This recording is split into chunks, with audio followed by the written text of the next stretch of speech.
من کان آخر کلامه لا اله الا الله دخل الجنه.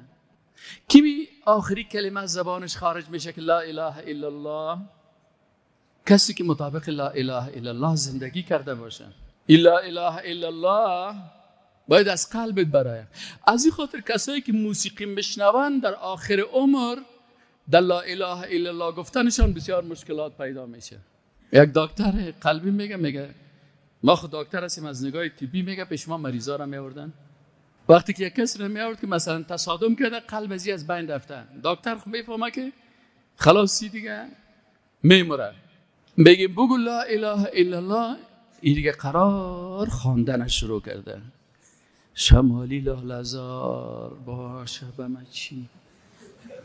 بگو لا اله الا الله، خواندن این دی میکنه.